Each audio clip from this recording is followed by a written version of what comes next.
आदरणीय डॉक्टर हेम sir, Tiwari sir, हमारे विद्यालय के प्रधानाचार्य आदरणीय शैल सर, वरिष्ठ प्रवक्ता मिश्रा सर और यहाँ पर उपस्थित सभी विद्वान शिक्षक एवं विदुषी शिक्षिकाएं।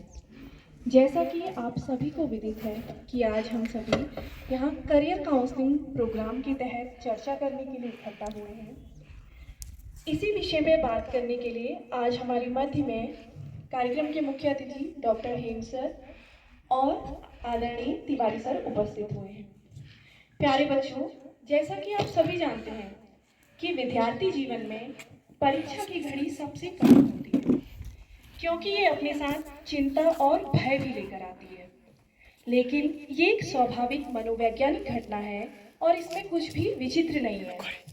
और जो तनाव है उसका मूल सिद्धांत यही है कि थोड़ी बहुत चिंता एक प्रेरक का कार्य करती है और यही प्रेरणा हमारी कामयाबी की राह को सरल बनाती है। और परीक्षा को लेकर आपकी चिंता भी ये दर्शाती है कि आप अपने भविष्य निर्माण के प्रति कितने जागरूक हैं। आप में से बहुत से बच्चे ऐसे होंगे जो प्रथम बार बोर्ड के एग्ज़ाम में बैठेंगे, कुछ बच्चे 12th के होंगे जो दूसरी बार बोर्ड के एग्ज़ाम में बैठेंगे। सभी के मन में थोड़ा सा तनाव परीक्षा के प्रति होता है कि किस तरह का प्रश्न पत्र आएगा, कैसे वहाँ हम स्ट्रेस मैनेजमेंट करेंगे और किस प्रकार से उत्तर लिखेंगे। तो आपकी ये जब सारी जो समस्याएं हैं, इन्हीं समस्याओं पर चर्चा करने के लिए आज हमने मुख्य अतिथि यहाँ पर आए हैं। सबसे पहले मैं मंच पर बुलाने जा रही हूँ डॉक्टर हेमचंद सर को, जो कि वर्तमान में पशुधन प्रसार अधिकारी लाइव स्टॉक एक्सटेंशन ऑफिसर के पद पर चौखुटिया में कार्यरत हैं। सर की शिक्षा दीक्षा डीएसपी कैंपस नैनीताल से हुई है। सर ने मास्टर्स की डिग्री जूलॉजी विषय में ली है और पीएचडी का शोध कार्य डॉक्टर एम.के. आर्या सर के निर्देशन में distribution diversity and ecosystem services of major insect order in the landscape of Nandhaur wildlife sanctuary Uttarakhand विषय पर किया है। इससे पूर्व में sir GB Pant national institute of Himalayan environment and sustainable development Kosi Katarmal में एसआरएफ के पद पर कार्य कर चुके हैं। एनवायरमेंटल साइंस से सर जीआरएफ जैसी प्रतिष्ठित परीक्षा उत्तीर्ण कर चुके हैं। इसके अतिरिक्त सर के 5 रिसर्च पेपर और 4 book chapter Springer, Taylor, Francis जैसे ख्याति प्राप्त अंतर्राष्ट्रीय जर्नल में प्रकाशित हो चुके हैं। वर्तमान में सरकार और किसानों के बीच क्रियान्वयन और समन्वय का कार्य संभालते हुए जनता के हित के लिए आप पूर्ण मनोयोग से कार्य कर रहे हैं। साथ ही मनरेगा प्रभार, member of integrated modern village association जैसे महत्वपूर्ण पदों का निर्वहन भी पूर्ण कार्यकुशलता के साथ कर रहे हैं। तो मैं मंच सौंपने जा रही हूँ डॉक्टर हेमचंद सर को और बच्चे जोरदार तालियों से सर का स्वागत करेंगे। अन्य सभी कर्मचारी और प्यारे बच्चों, आज के आपके इस career and guidance counselling programme, जैसा कि मैंने जो मैडम ने मुझे आपका मेमोरेंडम भेजा था उसके अकॉर्डिंग जो है ये एक प्रोग्राम ऐसा है कि जिसके तहत जैसे बच्चे स्ट्रेस, इसको केवल काउंसलिंग से नहीं जोड़ा गया है, ये आपके स्ट्रेस फ्री एनवायरनमेंट के लिए भी किया गया है। और मैं डॉक्टर हेमचंद्र आपका हार्दिक स्वागत एवं अभिनंदन करता हूं और आपका धन्यवाद करता हूं। और उसके बाद मैं जब इस प्रोग्राम को शुरू करूंगा तो मेरा सबसे पहले, जैसे बच्चों आप सभी से मेरा निवेदन होगा कि हम लोग इसे एक लेक्चर की तरह शुरू नहीं करेंगे। I will not deliver a lecture to you, I will interact with you.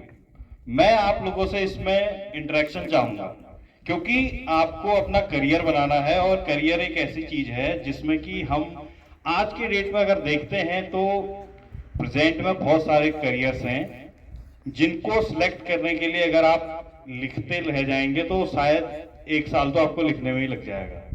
आज के प्रेजेंट जनरेशन में करियर के काफी ऑप्शंस हैं।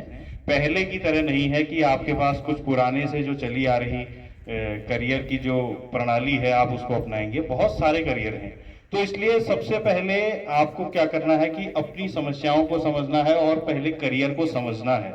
और जहां तक है, मैं जानता हूं कि आप में से आजकल की डेट में अधिकतर लोग अपने करियर के लिए अपडेटेड होंगे, कि जानते होंगे कि हमें क्या करना है। लेकिन बच्चों, क्या आप में से कोई जानता है कि करियर वर्ड होता क्या है? कई लोग, जैसे हम कहते हैं ना एम एंड करियर, तो आप में से कोई जानता है कि एम और करियर में कोई डिफरेंस होता है या दोनों एक होते हैं? कोई बताएगा?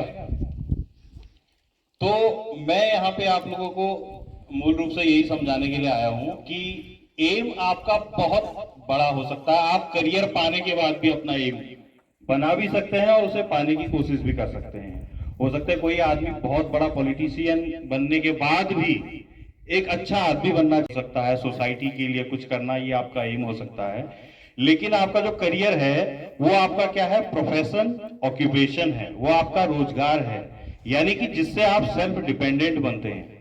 क्योंकि एम को पाने के लिए भी कहीं ना कहीं हमारी डिपेंडेंसी कहीं ना कहीं आड़े आती है, और हमारे लिए करियर को पहचानना जरूरी है, और करियर के लिए ही आप लोग पढ़ रहे हैं। हो सकता है कि आप बिना पढ़े भी कई चीजें प्राप्त कर सकते हैं, लेकिन वो आपका एम हो सकता है। लेकिन आपको यहाँ पर किस लिए बुलाया गया है या ये प्रोग्राम किस लिए ऑर्गेनाइज किया गया है, इसमें आपको अपने करियर को पहचानना है। ठीक है बच्चों? तो इसलिए आप ये जानेंगे कि जो आप शिक्षा ले रहे हैं ये आपको करियर बनाने के लिए कितनी सहायक सिद्ध होगी। उसके लिए हम करियर यानी अपने प्रोफेशन का चुनाव करते हैं।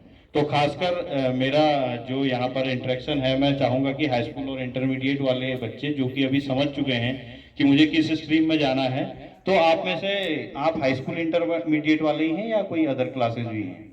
इस अन्य क्लासेस भी हैं?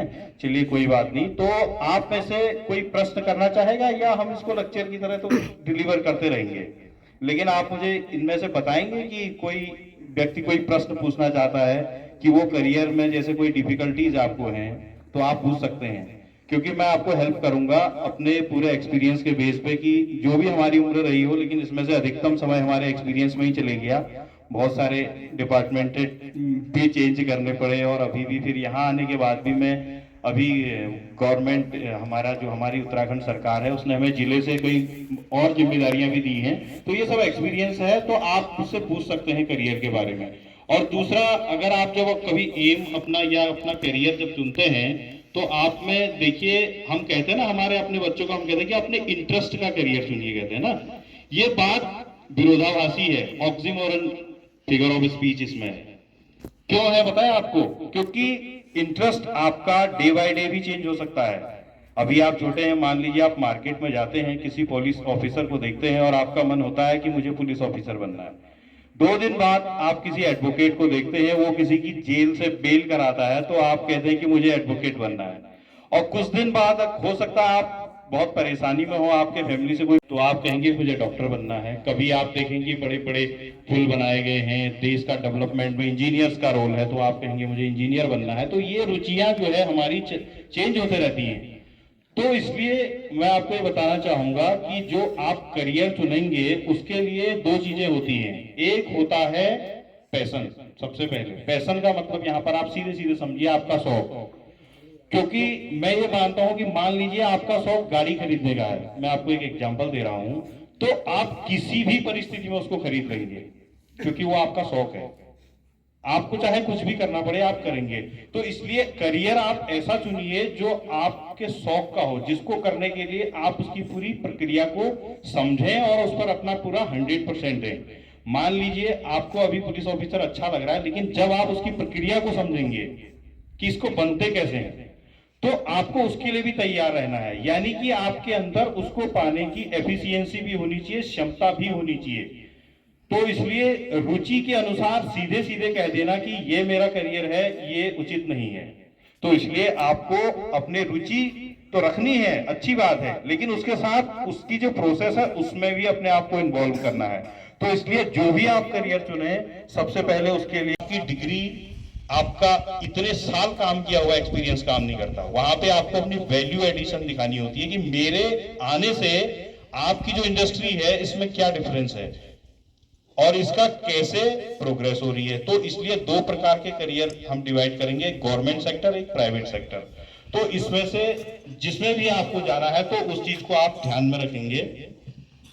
और दूसरा देखिए, हर व्यक्ति की अपनी अलग अलग विशेषताएं होती हैं, अपनी अलग अलग क्षमताएं होती हैं। इसलिए करियर निर्माण में जिस प्रकार से हमारे नेचर ने बायोडाइवर्सिटी बना रखी है, जैव विविधता, आप देखते हैं ना, यहाँ पे हर जीव का अपना एक महत्व है। आप देखते हैं कि हमारे इकोसिस्टम ने, हमारी पारिस्थितिकी ने हमें हर कोई चीज दी है और उसका एक एग्जैक्ट अमाउंट है यहाँ पे। या आप देखते हैं कि कोई चीज जब ज्यादा हो जाती है तो वो हार्मफुल हो जाती है और कम हो जाती है तो वो हमारे लिए बहुत सीरियस थ्रेट हो जाता है। तो इसलिए जिस प्रकार से बायोडायवर्सिटी बनाई गई आज की डेट में, आप देखते हैं कि टॉप लेवल पे चाहे कोई भी है, वो चाहे कोई आर्टिस्ट है, कोई पोएट है, या कोई पॉलिटिशियन है, कोई एडमिनिस्ट्रेटर है, तो सब जो है अपने आप में यूनिक है, कोई कम नहीं है। जैसे ही बायोडायवर्सिटी में कोई छोटा या बड़ा नहीं होता है, सबकी अपनी वैल्यू होती है। एक हनी बी की इतनी बड़ी वैल्यू है कि अगर हनी बी ना हो तो हमारा खाना खाना ही मुश्किल हो जाएगा, क्योंकि पॉलिनेशन जैसी सबसे बड़ी प्रोसेस उससे होती है। वैसे ही छोटे से छोटा पद या बड़े से बड़ा पद सब महत्वपूर्ण होते हैं। कोई स्ट्रीम, कोई साइड बड़ी नहीं होती। साइंस ही अपने आप में स्पेसिफिक नहीं है। मैं आपसे कहूंगा, आप आर्ट्स में भी हैं तो कम नहीं होते हैं। आप देखते हैं कि साइंस से भी जब आप आगे जाते हैं तो एडमिनिस्ट्रेटर जैसे आप बनते हैं तो उसके बाद आप सभी को संभालते हैं, पूरे देश की जो मेन प्रोसेसेस में भाग लेते हैं, पार्टिसिपेट करते हैं। तो इसलिए अपने आप को कम मत आंकिए, लेकिन अपनी प्रतिभा को पहचानिए। उसके लिए आप अपने शिक्षकों की मदद ले सकते हैं। आप देखिए, आपके सारे जो शिक्षक हैं वो सब स्किल्ड हैं और सब क्वालिफाइड हैं। उनमें से आप देखते होंगे कि वो सब अलग अलग विषयों के विशेषज्ञ हैं। बल्कि आपके लिए तो एक और अच्छी अपॉर्चुनिटी है। मतलब कम एज के समय हम ये नहीं समझते, लेकिन एक एज बाद इसको समझते हैं। जैसे हम भी अपने टाइम में हो सकता है उतना नहीं समझे, बाद में समझे। लेकिन देखिए, आपके पास 10 विषयों के अगर टीचर हैं तो उन्होंने अपनी जो पूरी भी उनकी साइंस अगर आपका है, कोई आर्ट्स सब्जेक्ट भी है, तो वहां पर भी आप अपनी आगे के लिए जो है ज्वाइन कर सकते हैं। और दूसरा देखिए, VPKS है, विवेकानंद पर्वतीय कृषि अनुसंधान संस्थान। हमारे आसपास के संस्थानों की बात कर रहा हूं मैं, जो नेशनल लेवल के हैं। उसके बाद आप पन्नागर यूनिवर्सिटी में जाते हैं, भले ही वो स्टेट एग्रीकल्चर यूनिवर्सिटी है, लेकिन वेटनरी साइंसेज एंड एग्रीकल्चर में टॉप है। उसके बाद आप देहरादून, हरिद्वार में जाते हैं तो IIT आपके रुड़की में है, IIM हमारे काशीपुर में भी है। उसके बाद आप संस्कृत यूनिवर्सिटी, जो संस्कृत में अपना विद्वान बनना चाहते हैं, उसके लिए संस्कृत विश्वविद्यालय हरिद्वार है।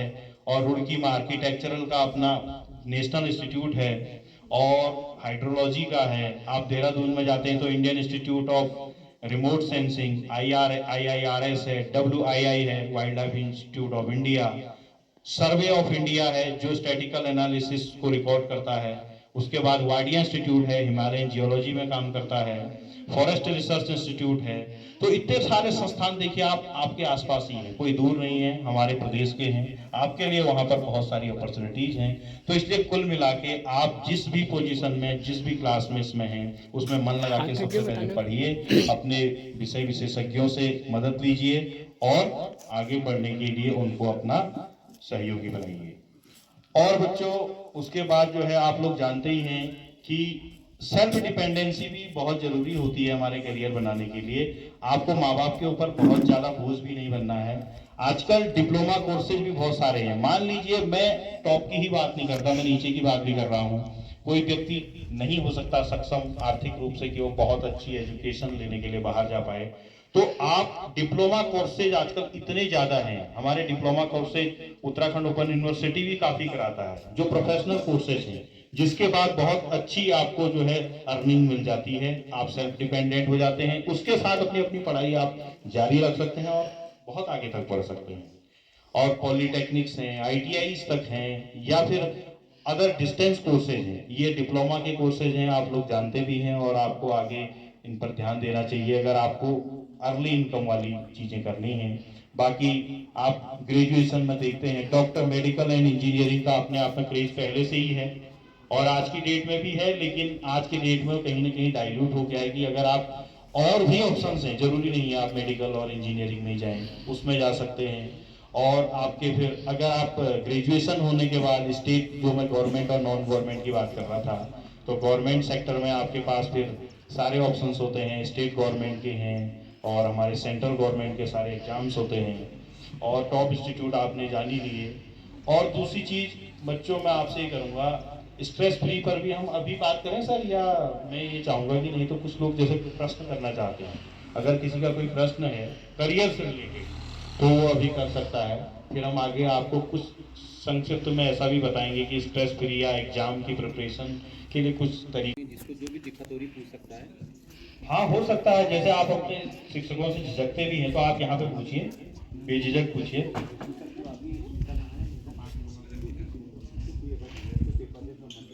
कैरियर संबंधित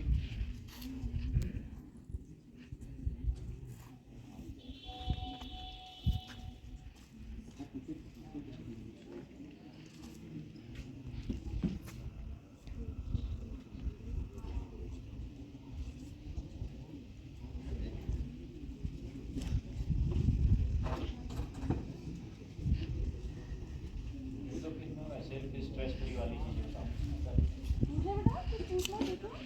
पूछिए, बात करिए। पूछो, इंटर वाले, हाई स्कूल वाले।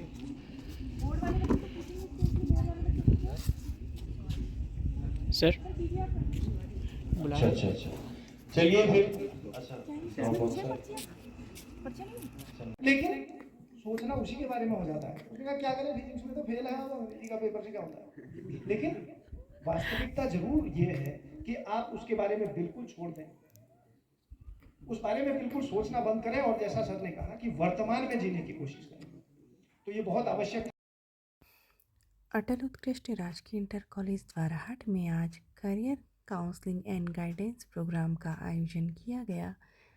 इस कार्यक्रम के मुख्य अतिथि डॉक्टर हेमचंद, जो वर्तमान में पशुधन प्रसार अधिकारी के पद पर विकासखंड चौखुटिया में कार्यरत हैं, एवं आदरणीय शंकर दत्त तिवारी सर, जो कि सेवानिवृत्त प्रधानाचार्य हैं, ये आज के कार्यक्रम के मुख्य अतिथि रहे।